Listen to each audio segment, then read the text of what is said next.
अंकित जी पलवल से। श्री हरिवंश। जय श्री राम। महाराज जी आपके चरणों में कोटि कोटि प्रणाम। प्रभु जी मेरा प्रश्न ये है कि क्या हम अपने दिमाग को इतना तेज कर सकते हैं कि कोई भी चीज को एक बार सुने फिर उसे कभी ना भूलें? ब्रह्मचर्य, ये ब्रह्मचर्य से हो सकता है, और तो इतनी सामर्थ्य नहीं है।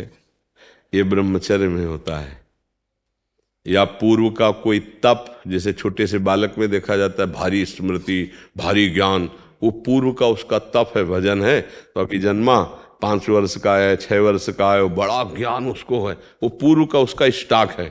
पर इस जन्म में हम स्मृति को अगर, तो वो ब्रह्मचर्य ही है। अगर हम ब्रह्मचर्य का नाश करेंगे तो स्मृति नहीं रहेगी।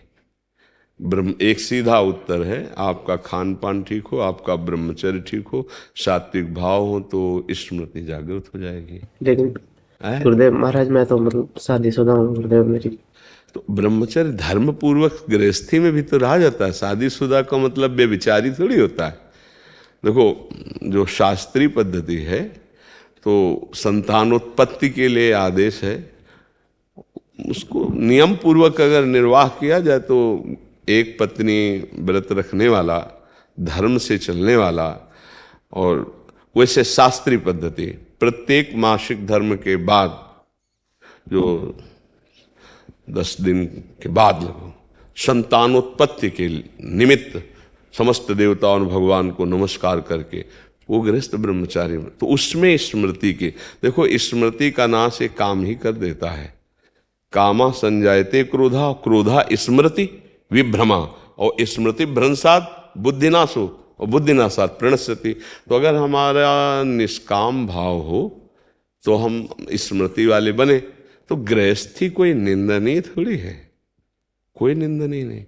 देखो, हम जब शास्त्रों में पढ़ते हैं तो गृहस्थ जनों ने, जिनके बड़े बड़े धर्मात्मा संतानें हुई, उनकी बात, काफी दिनों तक ब्रह्मचर्य रह करके संयम से फिर गर्भाधान हुआ और फिर ब्रह्मचर्य से रहे, तो उनकी संतानें बड़ी प्रज्ञावान, बड़ी विवेकवान धर्म।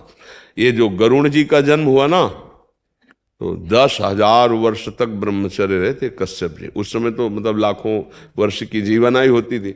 10,000 वर्ष तक ब्रह्मचर्य रह करके, और जब विनता जी के गर्भ में, तो फिर उनसे भगवान गरुण जी का प्रादुर्भाव, महाबली गरुण जी, और एक छोटे बड़े पुत्र अरुण जी, वो सूर्य भगवान के सारथी बने।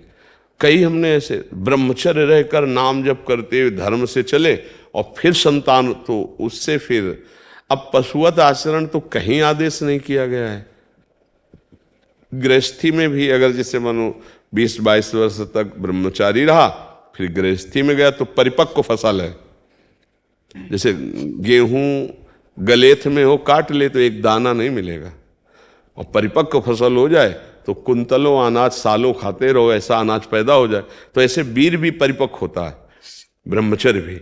जैसे 20 से 25 वर्ष तक बिल्कुल ब्रह्मचर्य रहे बाल्यावस्था से, फिर गृहस्थ में जाए तो परिपक्व फसल है, संतानोत्पत्ति, फिर संयम से जीवन, तो वो महात्मा ही है, वो ब्रह्मचारी भी है। एक पत्नी व्रत धर्म पूर्वक चलने वाला, वो बेविचारी नहीं कहा जाता। वो गृहस्थ कोई निंदनीय नहीं, वो बंदनीय है।